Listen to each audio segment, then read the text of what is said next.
This week's shooting on a subway in New York City has amplified concerns about rising crime. Most major crimes in New York City are up this year.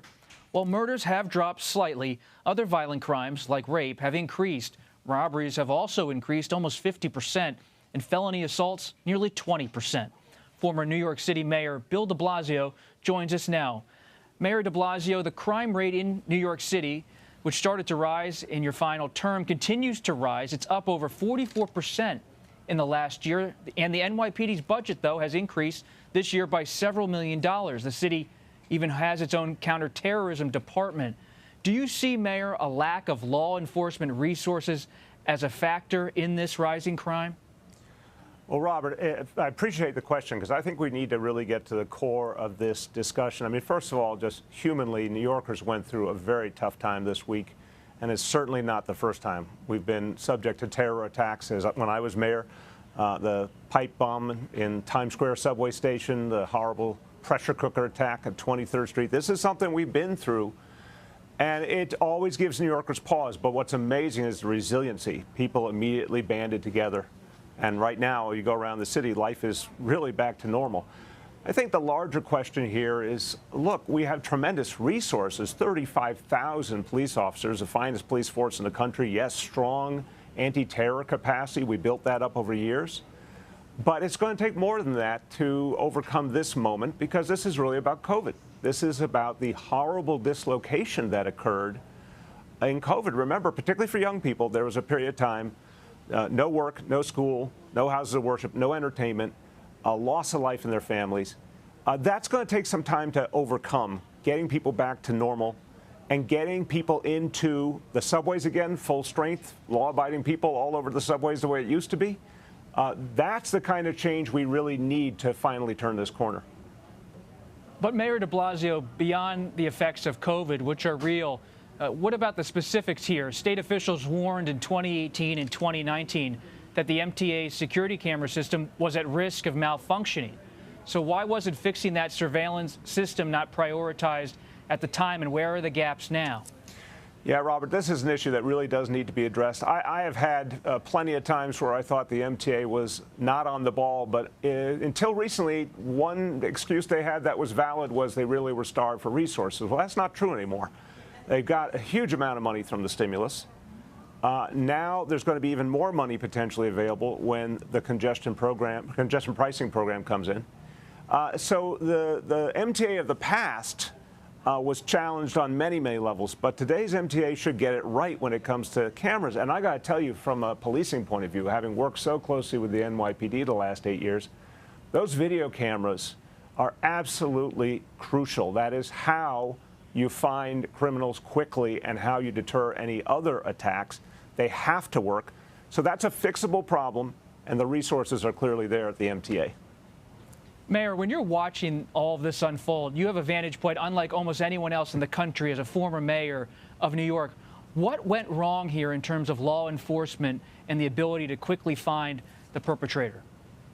Well, Robert, clearly not getting those images as quickly as we would have wanted, not having those video images right away, that hurt. There's no question. That's a fixable problem. What we know about lone wolf attacks, and we don't know really fully what motivated this individual, but from what we've seen so far, this is one person, a very amateurish approach. Thank God that it was not a loss of life. But you oftentimes don't have warning signs. Now, in this case, however, the videos he put out provided some powerful indicators that something was wrong.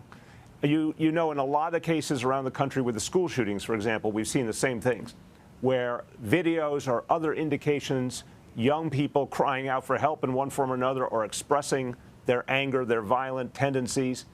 What we don't have yet and we need is a sensibility in our country that when someone sees that, they need to get it to the police right away. That includes the social media companies, of course, but it also includes colleagues, includes parents. The police, and as a firm believer in the role of policing and the NYPD, I can tell you the police will tell you honestly they can't do it all alone.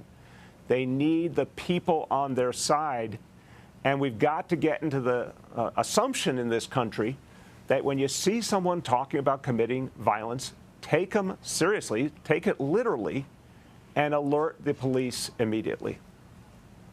Mayor de Blasio, let's turn to the midterms. History and economic indicators, they don't favor the Democrats, at least at this point in the political cycle.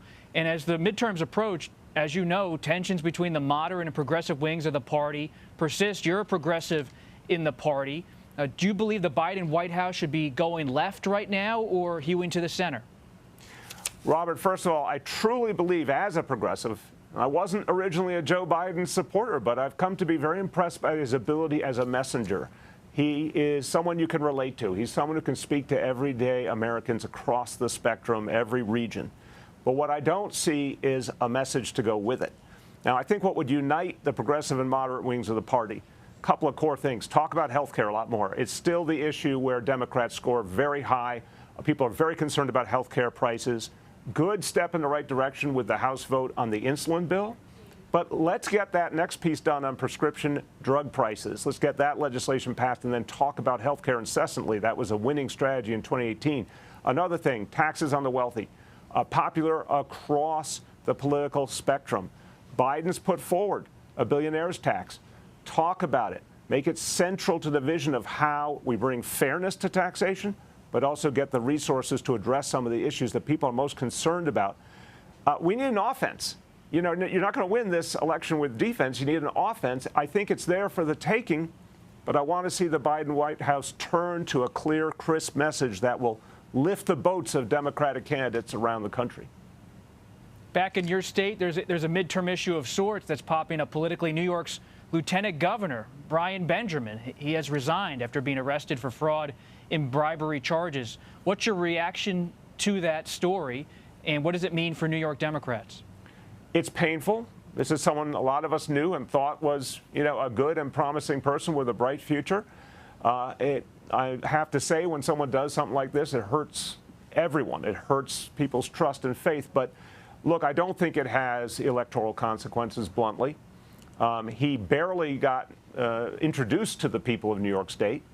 And then now he's gone. I think what is crucial in the election in our state is those kitchen table issues. And that certainly gives a big opening for a Democrat over the next month when we have our gubernatorial primary and we have our candidate to go forward and talk about how we attack those rising prices, how we make sure there's tax fairness, the kinds of things that really there's a lot can be done on the state level. Maybe Washington's stuck, but a lot more can be done on the state level. And people are listening. It's a Democratic state. It's about delivering a clear, sharp message. So I don't think this very sad incident changes the big picture. Speaking of a clear, sharp message, New York mayors are famous for being blunt and candid. I'd ask you to be blunt and candid when you answer this question, Mayor de Blasio. Former Governor Cuomo, Andrew Cuomo, he's been plotting a comeback of sorts. Do you think he should sit on the sidelines, politically speaking, or jump back in to the political scene in New York? Robert, bluntly, candidly, he should get the hell off the stage. What he did to the women who work for him, what he did to the nursing home residents, there are so many problems. There was so much that resulted from his unchecked power and his arrogance. It's just time for him to leave the stage. And I think if he doesn't, then all of these very painful issues are not only going to be brought back, they're going to be examined anew. And there's a lot more there, bluntly. I'm certain of that. So I hope for the good of the Democratic Party, I hope for the good of the people of New York State, he just realizes his time has come and gone. Mayor Bill de Blasio, thank you. Thank you, Robert.